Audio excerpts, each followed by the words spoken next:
Hi friends, welcome to our YouTube channel knowledge area. आज हम बात करेंगे important MCQ of Indian polity की सीरीज नंबर 7, जो कि आपके लिए बहुत ही हेल्पफुल होगा। तो बढ़ते हैं आज की क्वेश्चन की तरफ। Electoral rolls is commonly known as. Electoral roll को किस नाम से जाना जाता है? Election count, voter list, election list या सीरियल लिस्ट। इसका जो करेक्ट आंसर जो होगा वो होगा आपका option number B, voter list के नाम से जाना जाता है। ओके, ये जो वोटर लिस्ट ये प्रिपेयर किया जाता है आपका इलेक्शन कमीशन के द्वारा। इलेक्शन कमीशन के द्वारा, जो कि एक कॉन्स्टिट्यूशनल बॉडी है, जो कि एक कॉन्स्टिट्यूशनल बॉडी है। और ये देखने के लिए मिलता है आपका आर्टिकल नंबर 324 में और पार्ट 15 में। Okay, chief election commissioner election commission को अपॉइंटमेंट दिया जाता है किसके द्वारा? अपॉइंटमेंट जो दिया जाता है प्रेसिडेंट के द्वारा। ये पूरे देश भर में इनके द्वारा ही चुनाव होता है, कंडक्ट किया जाता है, चाहे आपका लोकसभा का हो, चाहे आपका राज्यसभा का हो, विधानसभा का हो या विधान परिषद का हो। ठीक है, इनके द्वारा ही चुनाव किया जाता है। तो इसका जो करेक्ट आंसर जो होगा वो होगा आपका option number B, voter list. Next, a जज of the high court retired at the age of. जो हाई कोर्ट की जो जज होते हैं उनकी रिटायरमेंट की एज क्या है? 60, 62, 65 या 56। इसका जो करेक्ट आंसर जो होगा वो होगा आपका ऑप्शन नंबर बी, 62। 65 जो एज होता है वो जो सुप्रीम कोर्ट की जो जज होते हैं उनकी रिटायरमेंट एज है 65। हाई कोर्ट जो डील्स करता है आर्टिकल नंबर 214, सुप्रीम कोर्ट जो डील्स करता है वो करता है आपका 124 में। ठीक है, इसके अलावा हाई कोर्ट की जो जज होते हैं उसका जो अपॉइंटमेंट है वो किनके द्वारा दिया जाता है? प्रेसिडेंट के द्वारा ही दिया जाता है। किसके द्वारा? प्रेसिडेंट के द्वारा ही दिया जाता है। जब आपको आपकी कोई फंडामेंटल राइट्स जब वायोलेट होता है तो हाई कोर्ट को जाने के लिए एक आर्टिकल प्रोवाइड किया जाता है, वो है आपका 226 के तहत आप रीट इशू कर सकते हैं। क्या? रीट इशू कर सकते हैं। जो पहला जो हाई कोर्ट है वो है आपका कलकत्ता है। कब बना था ये? 1862। इसके बाद आपका बॉम्बे, देन मद्रास, ये देखने के लिए मिलेगा। ओके, टोटल एट प्रेजेंट कितने हाई कोर्ट है? 25 हाई कोर्ट देखने के लिए मिलेगा। Next, how many Lok Sabha constituency are there in India? पूरे देश भर में कितने लोकसभा कंस्टिट्यूएंसी है?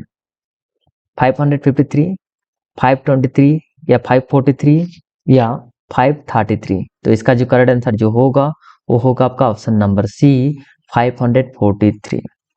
ओके, लोकसभा को कहा जाता है आपका lower house and house of the people भी कहा जाता है। लोकसभा में हम स्पीकर को देखने के लिए मिलता है। किसको? स्पीकर को देखने के लिए मिलता है, जो लोकसभा को क्या करता है? चला लेता है, अर्थात प्रिजाइड करता है। इसके अलावा लोकसभा में टोटल मोस्टली जो स्ट्रेंथ होता है, मैक्सिमम स्ट्रेंथ कितना हो सकता है? 552 हो सकता है, बट एट प्रेजेंट 543 है। इसके अलावा 2 एंग्लो इंडियन होते हैं। ठीक है, सबसे ज्यादा लोकसभा की जो कॉन्स्टिट्यूएंसी है वो आपको देखने के लिए मिलेगा यूपी में, जो कि कितने हैं? 8 है। लीस्ट जो एक ही कॉन्स्टिट्यूएंसी होता है वो आपका सिक्किम, इसके अलावा नागालैंड, इसके अलावा आपका मिजोरम में केवल एक ही देखने के लिए मिलेगा। ओके, तो इसमें क्या है? लोकसभा है, तो इसका करेक्ट आंसर क्या बनेगा आपका? 543। Next, when was the national emergency declared for the first time under article 352? ध्यान रहे कि जो इमरजेंसी जो होता है 3 प्रकार है। एक होगा आपका नेशनल इमरजेंसी जो देखने के लिए मिलता है 352 में। इसके अलावा स्टेट इमरजेंसी जो देखने के लिए मिलता है 356, जिसको प्रेसिडेंट रूल भी कहा जाता है, प्रेसिडेंट रूल भी कहा जाता है। इसके अलावा आपका फाइनेंशियल इमरजेंसी जो होगा आपका 360। फाइनेंशियल इमरजेंसी आज तक आपको देखने के लिए नहीं मिला है। जो इमरजेंसी, नेशनल इमरजेंसी जो है वो 3 बार लग चुका है। तो इसमें पूछा है पहली बार कब लगा। तो पहली बार लगा था आपका चाइना और इंडिया की वॉर जब चला था 1962 में, at time of China and India war, उस समय आपको देखने के लिए मिला था। सेकेंड जो देखने के लिए मिला था द लिबरेशन ऑफ बांग्लादेश 1971 में, और इसके बाद आपको 1975 में देखने के लिए मिला था आपका आर्म रेविलियन की चलते, आर्म रेविलियन की चलते देखने के लिए मिला था। तो 3 बार नेशनल इमरजेंसी लग चुका है, ओके, जो कि आर्टिकल 352 डील्स करता है। Next, in which year was the communist party form in India. कौन से साल कम्युनिस्ट पार्टी फॉर्म किया गया था? 1925, 1922, 1927 या 1930? इसका जो करेक्ट आंसर जो बनेगा वो बनेगा आपका ऑप्शन नंबर ए 1925 में। आगे जाके सीपीआई अर्थात कम्युनिस्ट पार्टी ऑफ इंडिया ये बदल जाता है सीपीआईएम, अर्थात भाग होके सीपीआईएम भी बन जाता है। और ये कब फॉर्म होता है आपका 1964 में, 1964 में।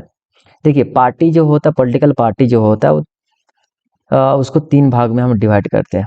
एक होता है single party, single political party, then आपका 2 party system, then multi party system, multi party system. ठीक है, तो भारत जो आ जाता है आपका मल्टी पार्टी सिस्टम में, भारत आता है आपका मल्टी पार्टी सिस्टम में।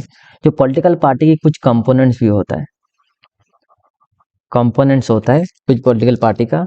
तो पहले जो कंपोनेंट्स आता है आपका लीडर्स, इसके अलावा एक्टिव मेंबर्स, इसके अलावा आपका आ जाता थर्ड में वो आ जाता आपका फॉलोअर्स, जितने भी फॉलोअर्स होते हैं वो आ जाता है उनकी कंपोनेंट में। सबसे पुराना पार्टी तो कहा जाता है आपका आईएनसी है, 1885 में बना था अलाना एक्टिवियम के द्वारा। उसमें पहली जो प्रेसिडेंट थे उनका नाम है उमेश चंद्र बनर्जी। कौन थी?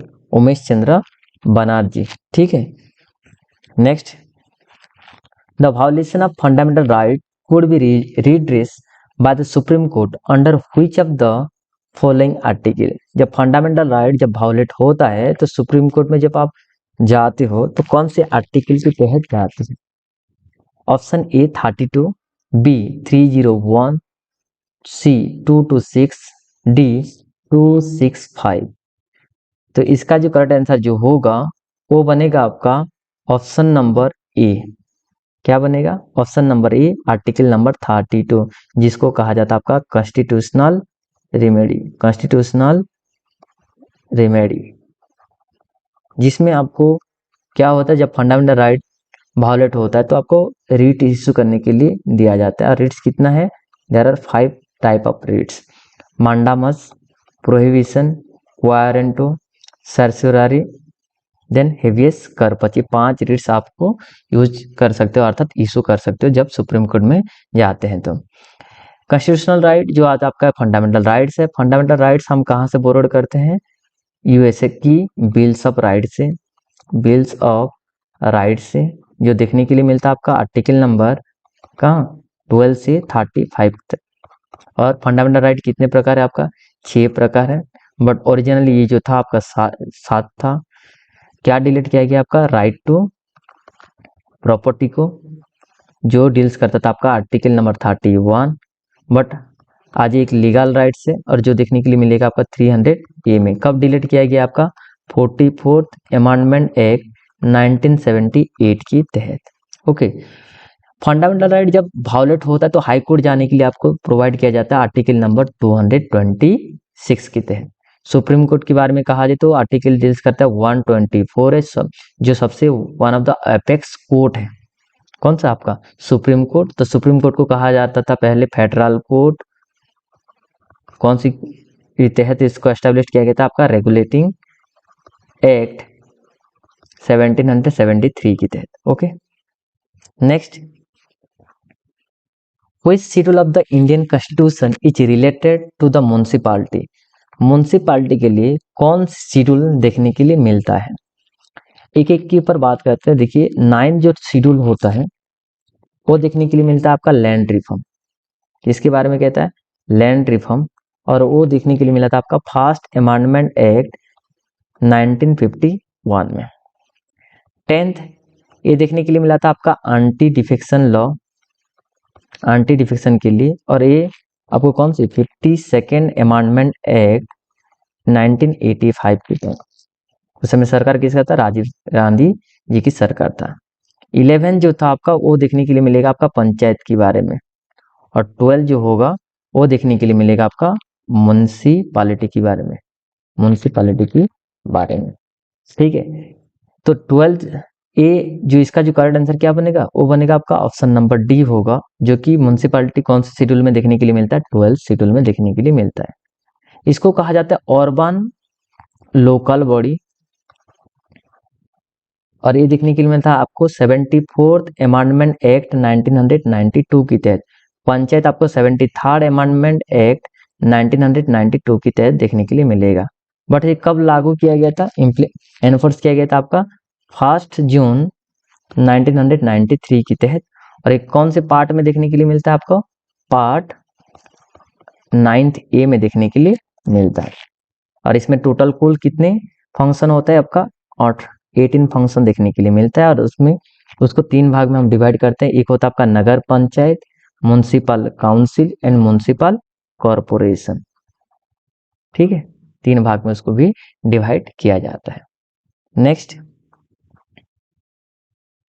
Fundamental duty are content with in which article of the Indian which article of the constitution of India? Fundamental duty ये कहाँ देखने के लिए मिलता है? कौन से आर्टिकल के तहत देखने के लिए मिलता है?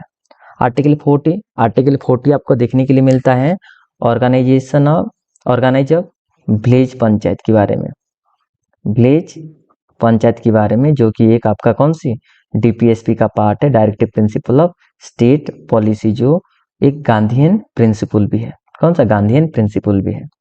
51 ये आपको किसके बारे में कहता है? प्रोमोट इंटरनेशनल पीस के बारे में कहता है, इंटरनेशनल पीस के बारे में कहता है। ये भी एक क्या है आपका?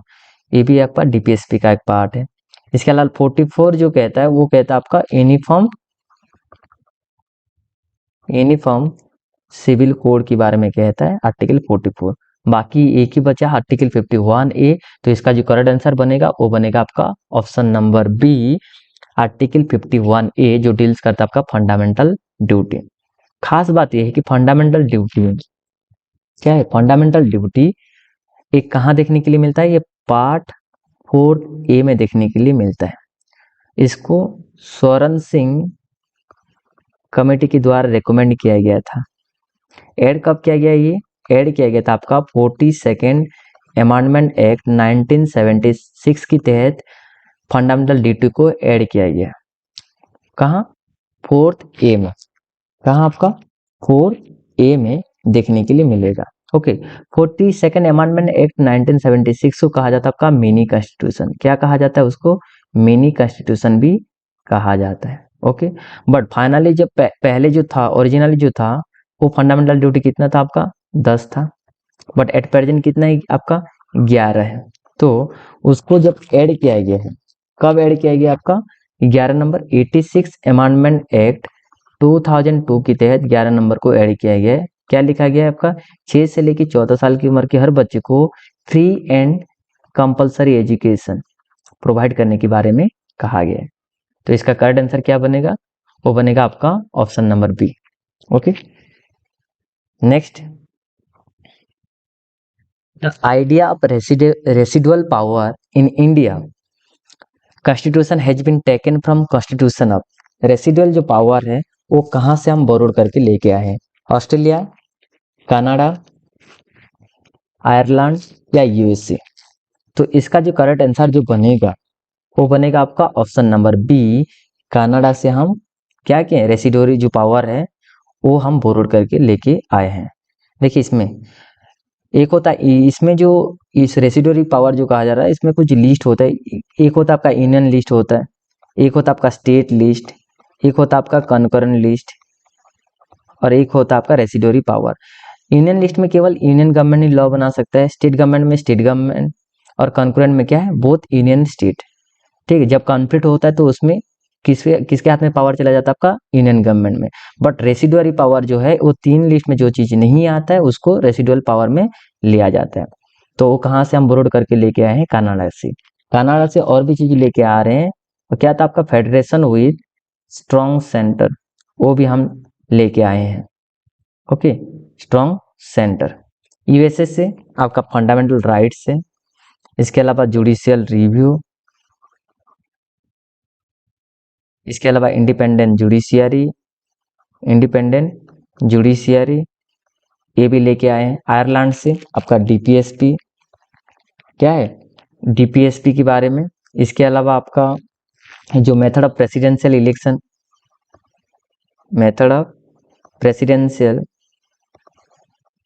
इलेक्शन ये भी हम लेके आए हैं।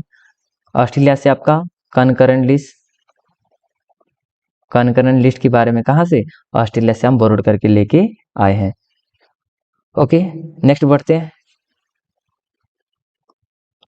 Which of the following term is not included in the preamble of Indian Constitution? कौन से ऐसे शब्द है जो शब्द प्रियम्बल में देखने के लिए नहीं मिलता? सॉवरेन, जस्टिस, फ्रेटर्निटी या फेडरलिज्म। तो इसका जो करेक्ट आंसर जो बनेगा वो बनेगा आपका ऑप्शन नंबर डी। ये शब्द आपको देखने के लिए नहीं मिलेगा, कहाँ, प्रियम्बल में। सोवरेन भी देखने के लिए मिलता है, जस्टिस भी देखने के लिए मिलता है, और फ्रेटर्निटी भी देखने के लिए मिलता है। प्रियम्बल को कहा जाता है preface of our constitution. Okay, preface कहा जाता है। प्रियम्बल होने से पहले इसको कहा जाता था ऑब्जेक्टिव रेजोल्यूशन, और ये पास किया गया था पंडित जवाहरलाल नेहरू जी के द्वारा। कब, 13 दिसंबर 1946 में, 13 दिसंबर 1946 में। ओके, बट इसको एडॉप्ट किया गया था कब, एडॉप्ट किया गया था 22 जनवरी 1947 में। बट आगे जाके प्रेम्बल में थोड़ा सा बदलाव देखने के लिए मिला था 42nd अमेंडमेंट एक्ट 1976 में, और उसमें हम कुछ चीजें ऐड किए थे। कौन, क्या था, सोशलिस्ट, सेकुलर और इंटीग्रिटी। उसीलिए इसको कहा जाता है आपका मिनी कॉन्स्टिट्यूशन। क्या कहा जाता है उसको, मिनी कॉन्स्टिट्यूशन कहा जाता है। ठीक है, प्रियम्बल जो वर्ड से हम कहाँ से बोरोड करके लेके आए हैं, यूएसए से। कहाँ से, यूएसए से। तो इसका करेक्ट आंसर क्या बनेगा, आपका ऑप्शन नंबर डी होगा। वीडियो पसंद आए तो प्लीज लाइक एंड सब्सक्राइब जरूर करें। Thanks for watching.